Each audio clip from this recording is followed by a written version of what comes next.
Good evening mga kapatid. Kumusta na po kayo? Naka-mute. Mabuti po. Salamat. Mabuti po. Salamat po sa sumagot. Thank you. Share ko lang ho ang screen ko.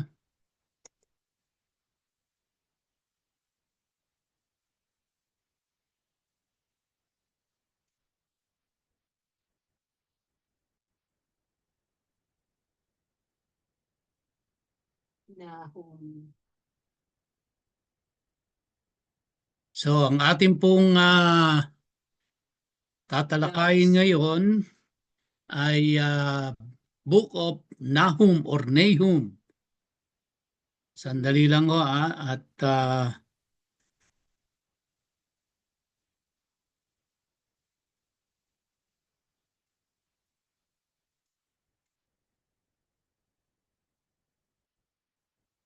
so ano hong nakikita niyo sa screen?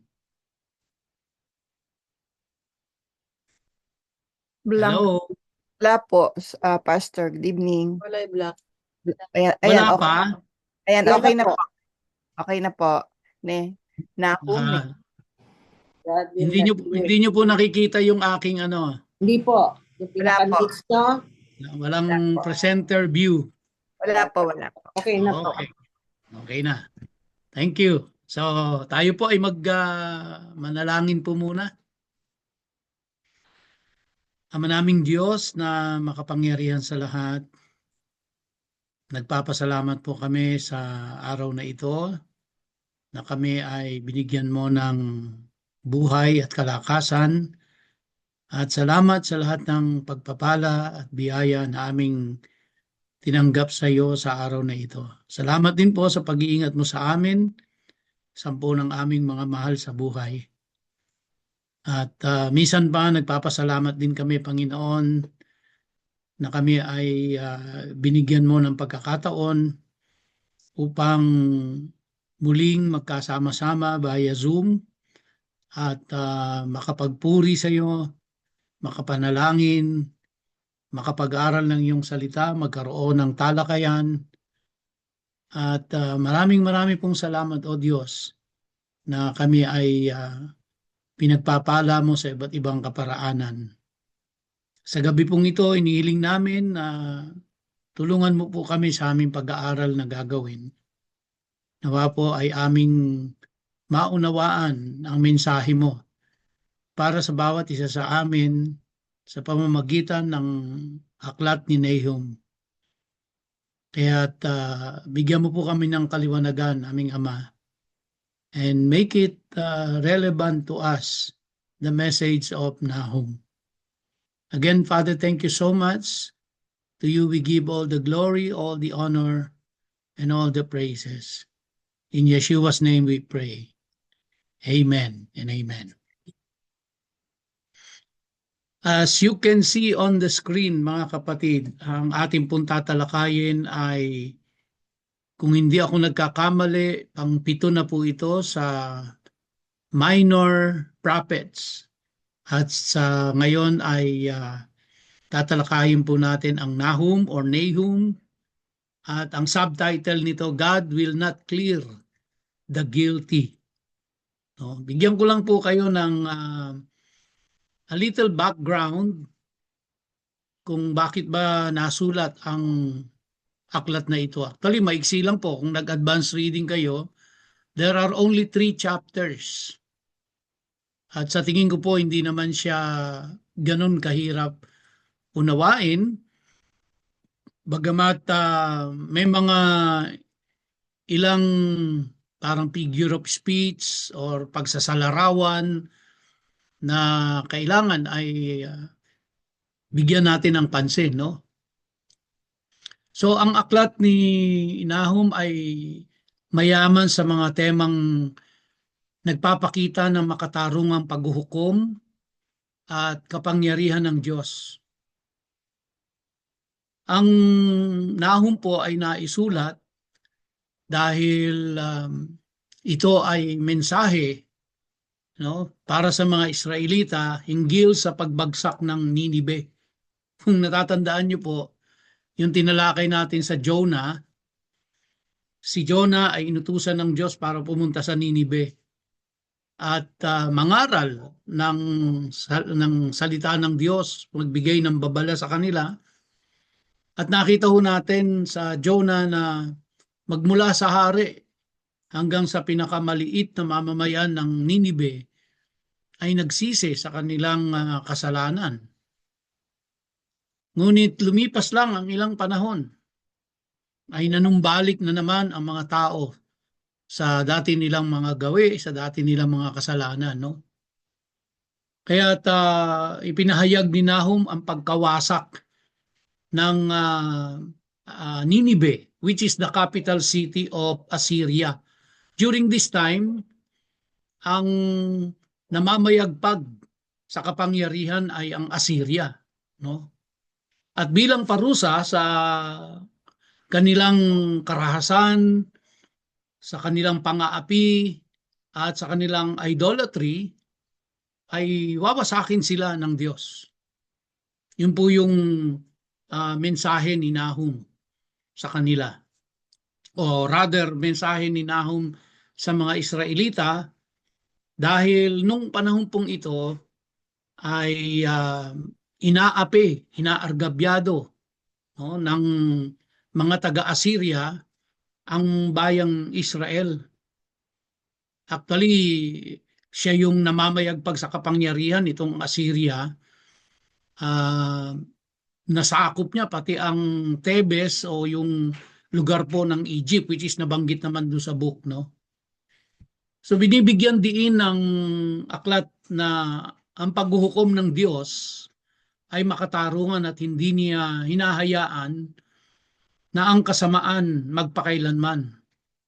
Kaya ang pagbagsak ng Ninibe ay isang paalala ng katarungan ng Diyos.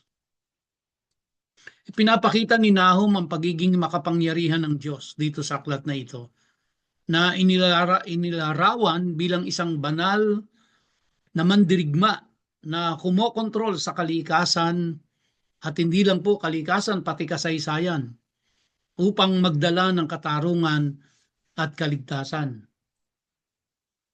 So itong aklat na ito ay nagbibigay ng kaaliwan para sa mga inaapik, at katulad nga po na nabanggit ko, inaapi kasi ng Assyria ang Israelites, no? At ang aklat na ito ay nagdudulot sa kanila ng kaaliwan. Bagamat mabagsik ang hatol laban sa Ninibe, nagbibigay naman ng pag-asa at katiyakan si Nahum sa mga nagdudusa sa ilalim ng pang-aapi ng mga Assyrians. Ipinapakita na ang Diyos ay laban sa kawalang katarungan. At yung pong principle na yan ay magpasa hanggang ngayon. Kaya kung sa tingin natin ay para bang nagwawagi yung mga tao na walang katarungan, meron nung paghuhusgang darating ang Panginoon. Katulad na nga ito sa bayan ng Assyria, lalong-lalo na sa capital city ng Assyria, which is Ninibe. At ang aklat ni Nahum ay isinulat sa panahon ng kasikatan ng Assyrian Empire. At ang ilang po sa mahalagang konteksto nito ay ang kapangyarihan ng Assyrian Empire. So nung panahon po ni Nahum, ang Assyrian Empire ay isang malakas na puwersa. Siya nga po yung naghaharing empire ng mga panahon na yun. At kilala sa pagiging brutal sa kanilang paraan ng pananakop. Ang Ninibe, which is the capital city o ang kabisera ng Assyria, ay sumisimbolo sa kapangyarihan ng mga Assyrians. Ngunit kilala rin sa kalupitan at pang-aapi ang mga ito, no? Sa huling bahagi po ng ika-7 siglo, nagsimulang humina ang Assyrians o ang Assyrian Empire. dahil sa mga, at ang dahilan po dito ay dahil sa mga panloob na kaguluhan, no? Ganun din, may internal corruption at meron din pong ibang mga bansa na babanta na sila ay sakupin. Ang mga pag-aalsa at alyansa tulad ng sa pagitan ng mga Babylon at Medo-Persia ay naging hamon sa pamumuno ng Assyria. So ang nagbabanta pong makapangyarihang empire dito ay ang Babylon. Actually, yun na nga po ang sumakop sa kanila no? Yung Babylon. At dito po ay ipinropisay ni Nahum ang pagbagsak ng Ninibe na naganap ito po ay naganap noong 612 BC nang ang pinagsanib na pwersa ng Babylon, ng Medo-Persia at ng mga Scythians ay winasak ang buong lungsod, ang Ninibe. Ito ang nagtapos sa paghahari ng mga Assyrians. So, ang sumakop po sa kanila ay ang Babylon. Kaya nagwagi o nagkatotoo yung pong prophecy ni Nahum. At syempre po, dahil galing po sa Diyos yun, no? So, ang mga pangunahing tema ng aklat ni Nahum ay una po sa lahat, makikita natin dito ang banal na katarungan.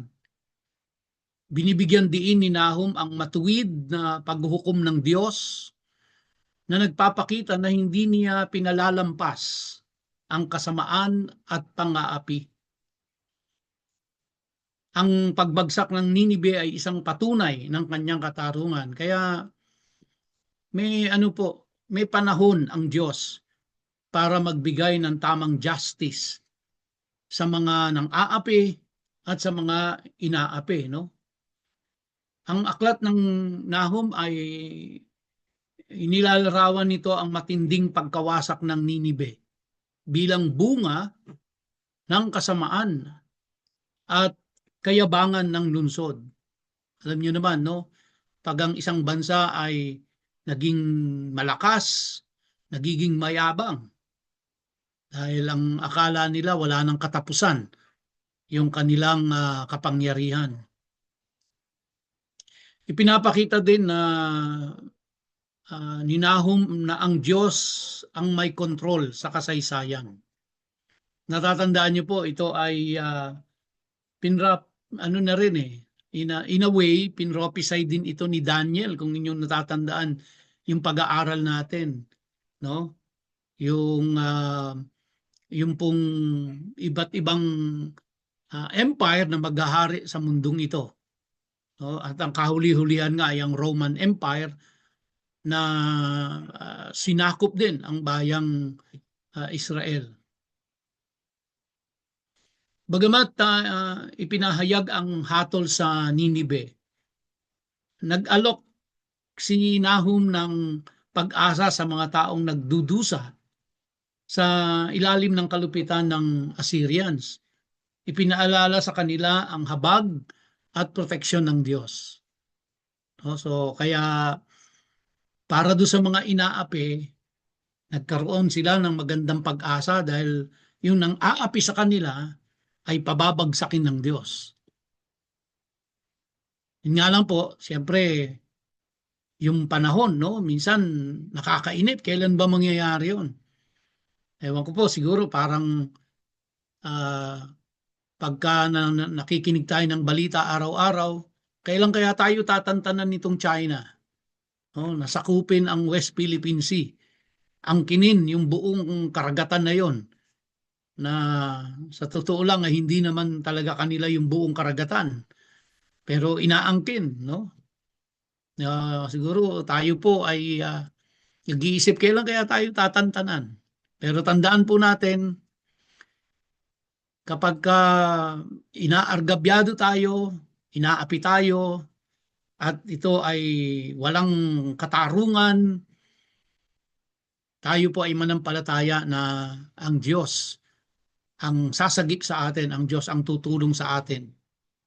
Magpatuloy lang tayo sa pananalangin para sa ating bansa.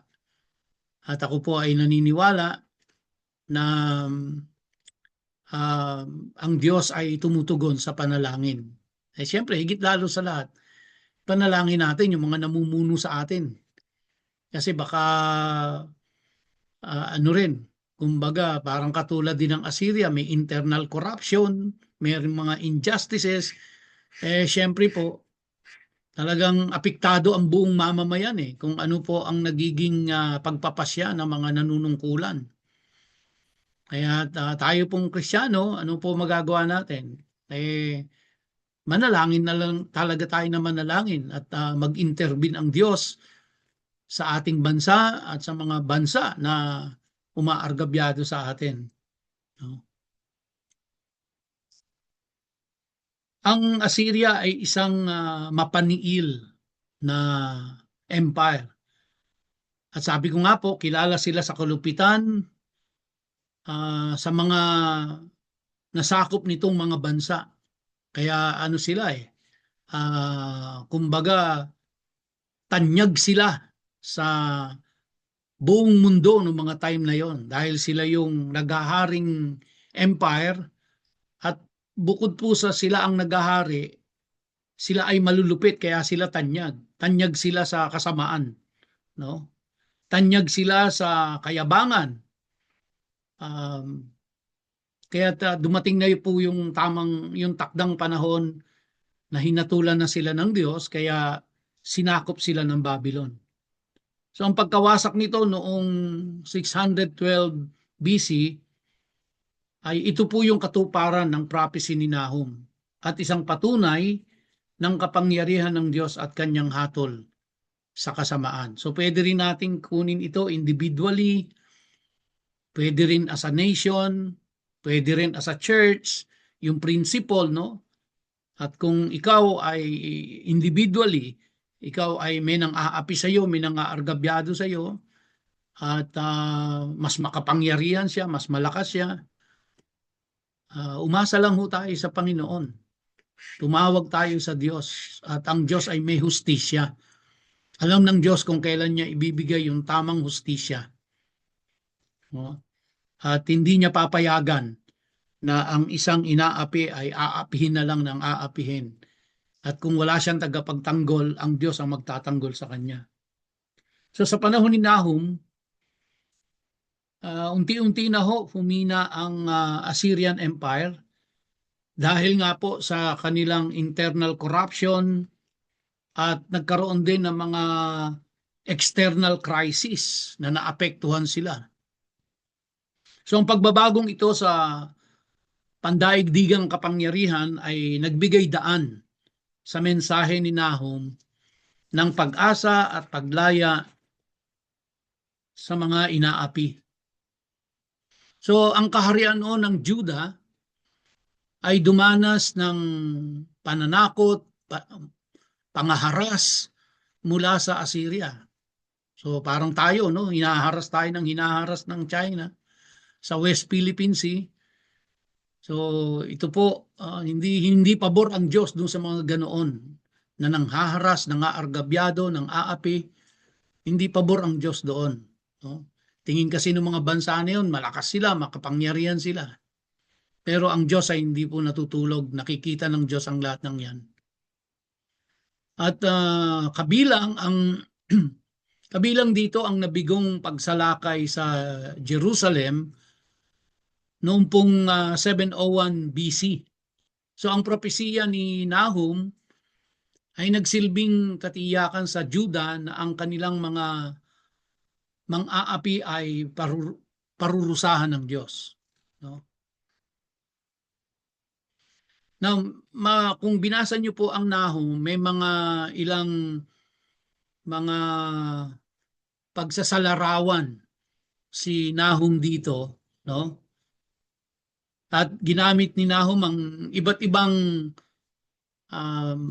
pagsasalarawan o masining na pamamaraan upang maipahayag ang kanyang mensahe ng hustisya, hatol at pag-asa. Ang ilan po dito ay yung vivid imagery na tinatawag.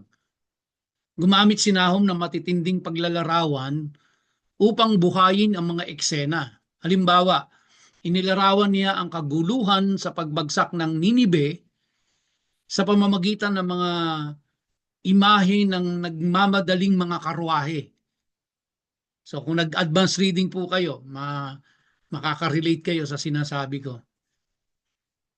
Isa pa pong image o vivid imagery na ginamit niya rito ay rumaragasang ilog, no? At mga sundalong nagnanakaw. Gumamit din po si Nahum dito ng poetic devices na tinatawag. No? Isinulat ang aklat sa makatang anyo gamit ang pag-uulit, paralelismo at rhythm upang bigyan diin ang mahalagang idea. So yun nga lang po, ang pamamaraan ng pagsulat kasi ng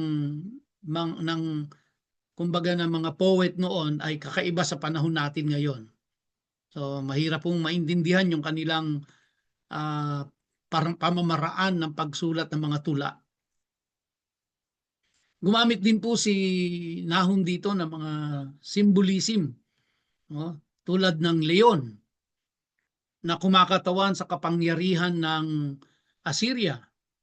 At gumamit din po siya dito ng bagyo na sumasagisag sa lakas naman ng Diyos upang palalimin ang mensahe ng aklat. Gumamit din si Nahum dito ng tinatawag na awit ng panunuya. May mga bahagi ang aklat na ito na may himig ng panunuya, partikular sa paglalarawan ng pagbagsak ng Ninibe na nagpapakita ng pagbabaligtad ng kapalaran at banal na paghuhukom. Ginamit din po ni Nahum dito ang yung tinatawag nating personification, no? Inilarawan ang Ninibe bilang isang babaeng pinahiya at ginapi upang gawing mas madamdamin at madaling makaugnay ang kwento. Bukod po doon sa vivid imagery, poetic devices, symbolism, awit ng panunuya at personification, gumamit din si Nahum dito ng contrast. Ipinapakita ng aklat ang galit ng Diyos laban sa masasama at ang kanyang habag naman sa mga inaapi na nagbibigay diin sa dalawang aspeto ng banal na hustisya. Pinagsama-sama ng mga teknikang ito, o mga teknik na ito, upang gawing makapangyarihan at madaling matandaan ang mensahe ni Nahum. No? So yun po yung dahilan doon. So, ang lagi ko pong sinasabi sa pag-aaral natin ng Minor Prophets, it contain major messages which I believe very much relevant today. No? Nahum's prophecy announces the downfall of Nineveh, bringing comfort to Judah. Ang pangalan pong Nahum ay ang ibig sabihin comfort. Kaya akmang-akma po na ang pangalan ni Nahum, ang ibig sabihin ay comfort, nangangailangan ng comfort yung mga taga-Judah kasi nga po sila ay mahina ng bansa, inaapi ng malakas na bansa, nangangailangan sila na sila ay ma-comfort. So si Nahum po ay sa first chapter nakita natin na siya po ay galing sa Elkos. At possibly po ito ay itong Elkos na ito ay sa may Galilee o kaya naman po ay sa Capernaum. Sa bandang norte ito no? Banding yung Galilee at saka yung Capernaum. Doon po sa chapter 1 verse 1, makikita natin that his prophecy brings comfort to Judah by announcing Nineveh's destruction.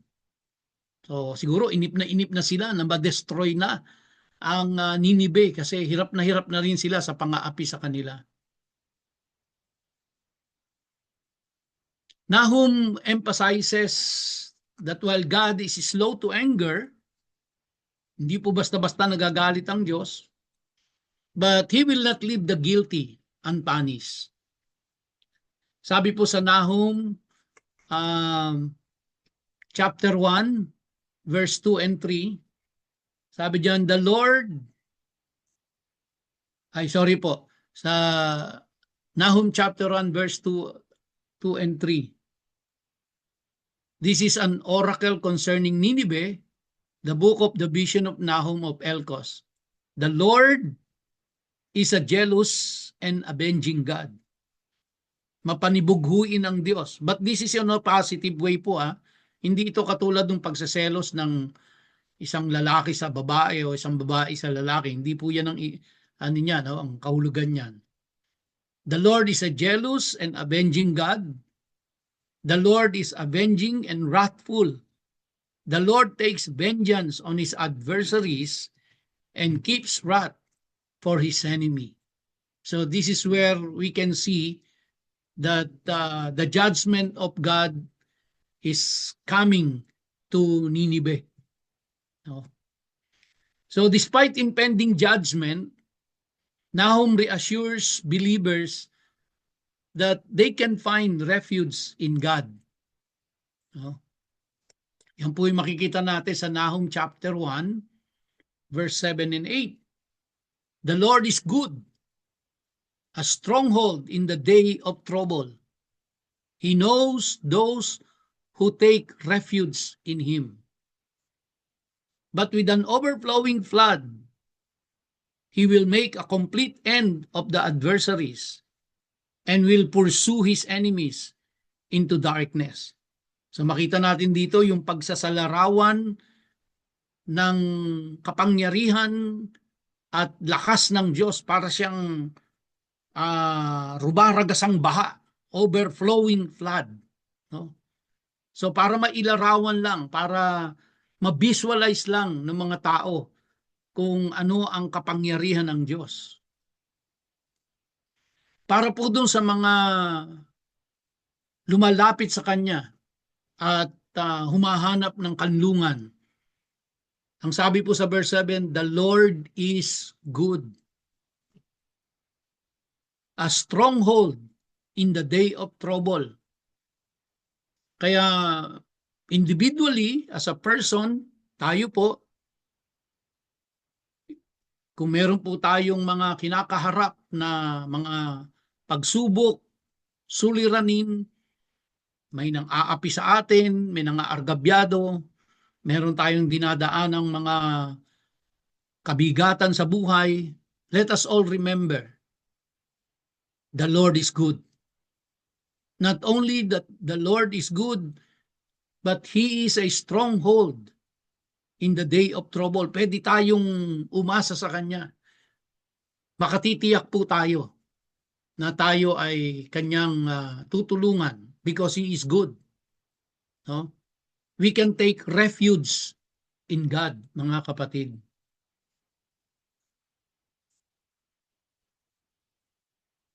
So as I have said, Nineveh is falling. Hindi magtatagal, hindi panghabang panahon ang kapangyarihan, kayamanan at kalakasan ng isang bansa o isang individual man, lalo pangat kung siya ay hindi makatao, nang aapi, nang aargabyado. No? Kaya sabi ng Diyos, there is no easing your hurt. Your wound is grievous. All who hear the news about you clap their hands over you. Imagine niyo po, no? yung isang sikat na bansa, isang makapangyarihang bansa. Dadating ang panahon dahil sa iyong pang-aapi, pang-aargabyado, ang pagbagsak mo ay hindi ikalulungkot ng mga tao, kundi magpapalakpakan sila sa tuwa. So akala mo ikaw ay makapangyarihan na habang panahon, pero dahil ikaw ay nang aapi, nang aargabyado, maraming injustices, maraming internal corruption, ang pagbagsak mo, which is very sure, dahil yun ang sinabi ng Diyos, then pag nakita nila, hindi sila malulungkot, kundi magpapalakpakan pa sila sa tuwa dahil bumagsak ka. Yun ang sabi sa Ninibe. Yun ang sabi sa Assyria. No? So, in Nahum chapter 1 verse 15, ang sabi po doon, "Behold, upon the mountains, the feet of him who brings good news, who publishes peace. Keep your peace, O Judah." No? Keep your feast, yung piyesta nila, magpiyesta na kayo. "Fulfill your vows." At ang sabi sa kanila ng Diyos, "For never again shall the worthless pass through you. He is as utterly cut off." So, Nahum details the destruction of Nineveh and the fall of the Assyrian Empire. We can see that in chapter 1 verses 1 to 13, yung pong destruction of Nineveh, and the fall of Assyrian also can be seen in chapter 3 verses 1 to 19. So as I have already mentioned, Nineveh fell in 612 BC when the Babylonians overthrew the Assyrians. So nakita natin bagay, pag sinundan po natin ang kasaysayan, temporarily nagkaroon ng relief ang mga ang mga Israelita, pero eventually dahil ang Babylon naman ang naghari, ang Babylon naman ang sumakop sa kanila. Nagkaroon lang sila ng temporary relief doon sa pang-aapi ng mga Assyrians. Tapos yung Babylon naman. Pero comparing the two evil, mas evil kasi ang Assyrian kaysa sa Babylon. No?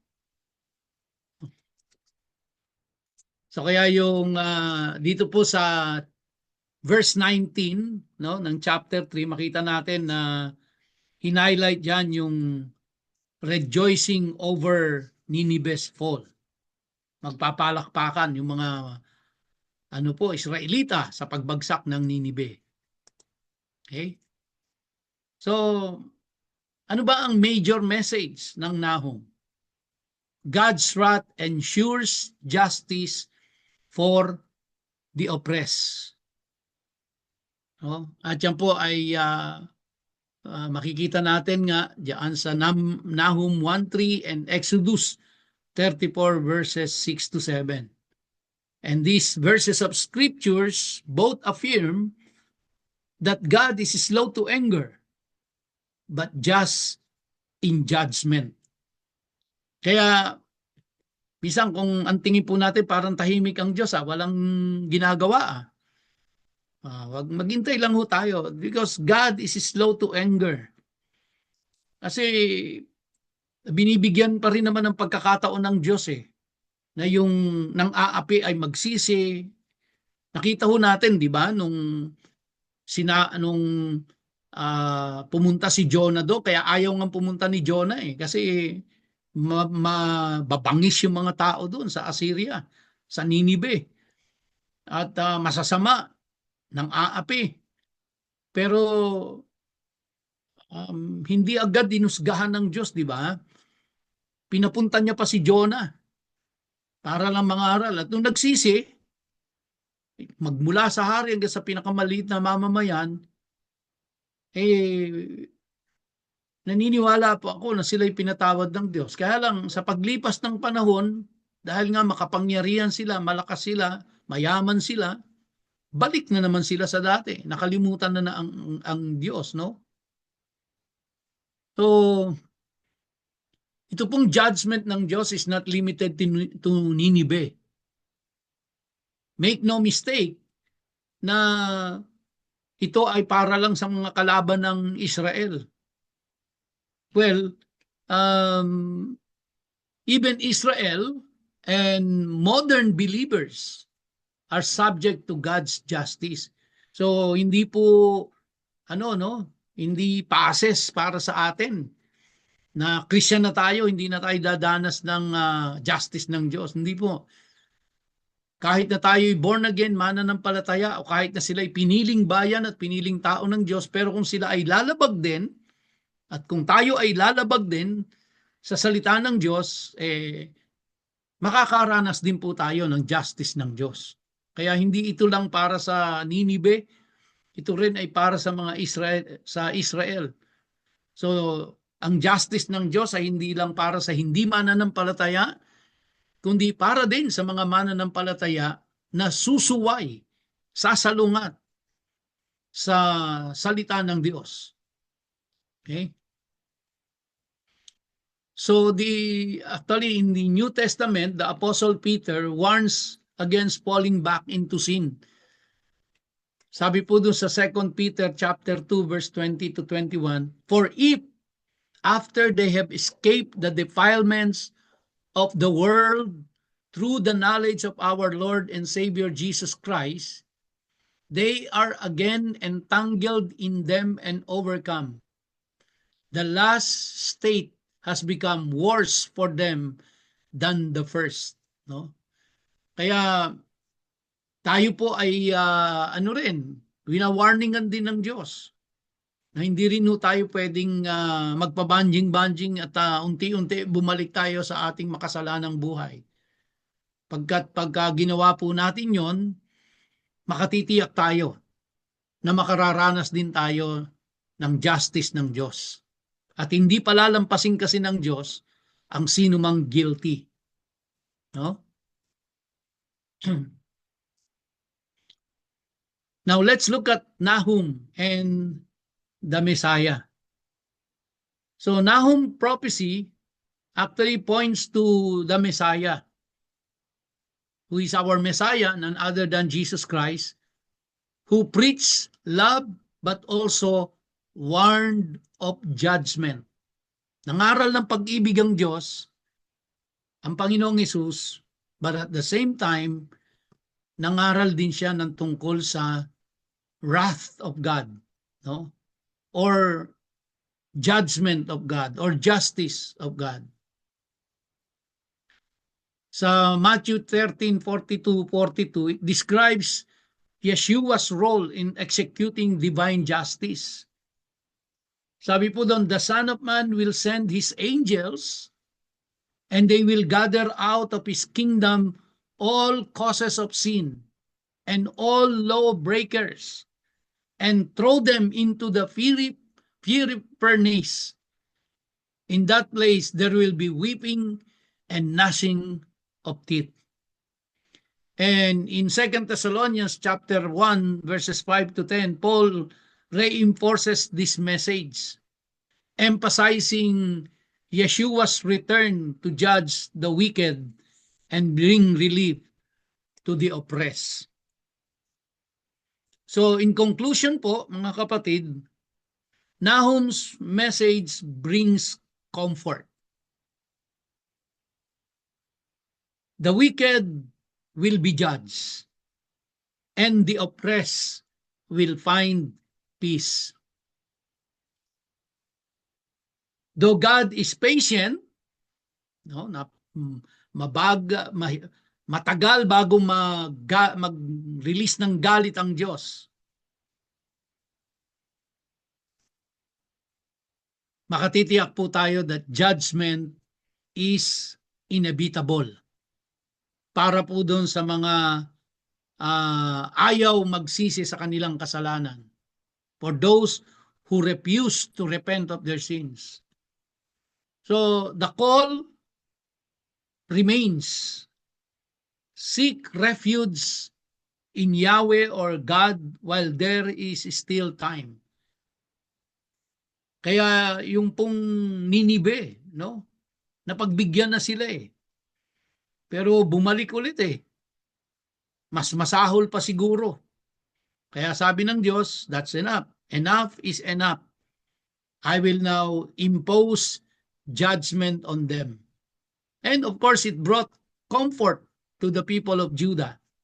Matatapos na rin ang pang-aapi sa kanila ng Assyrians.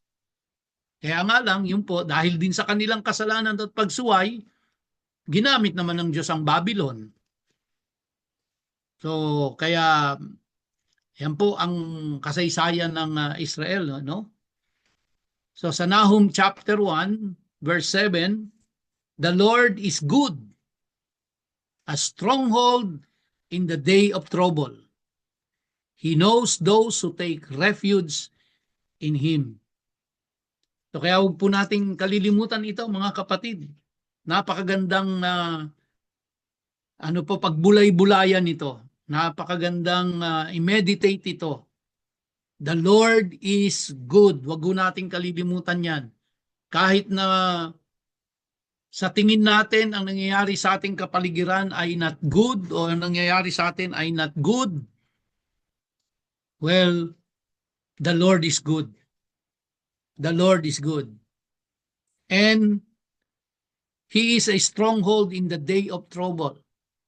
Kaya po kung kayo ay dumadaan ngayon sa anumang trouble, sa trabaho, sa pamilya, sa kalusugan, personal, ano man po yan, ano man yung trouble na yan na dumarating sa atin, let us all remember that the Lord is good.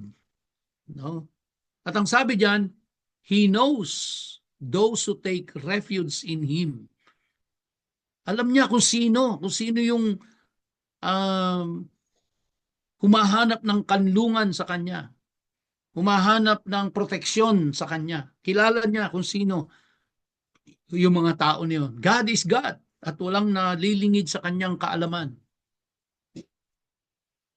So in conclusion, mga kapatid, God is slow to anger. Let us not forget that. But time is limited. May limit po yun. May hangganan. Kung hanggang saan ang Diyos ay magbibigay ng panahon sa isang taong namumuhay sa kasalanan at nag-iintay ang Diyos na siya ay manumbalik, siya ay magsisi, siya ay magrepent. Pero kung ayaw niya, meron pong may hangganan yon. Kaya nga po, mensahe natin, no? Repent and turn to Him while there is still a chance. I hope that none of us tonight ay nasa ganitong kalagayan na tayo po ay nagmamatigas sa Diyos at ayaw nating lumapit, ayaw nating magsisi. Patuloy tayo sa kasalanan, nawa po ay wala sa atin ang nasa ganung kalagayan ngayon. Kung meron man, or kung meron tayong kakilala, let us share this message to them. Hindi magtatagal, hindi magwawagi ang anumang ang anumang kasalanan. At yan ay huhusgahan ng Diyos. So judgment is coming, that's for sure. For those who do not want to repent of their sins, they want to stay in their sins, they want to live in sin, judgment is coming. But for those who trust in Yahweh, for those who trust in God, there is salvation.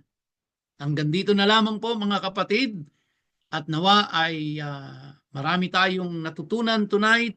Very simple, straightforward, very practical, very much relevant to our time. Tayo po ay magsara sa panalangin.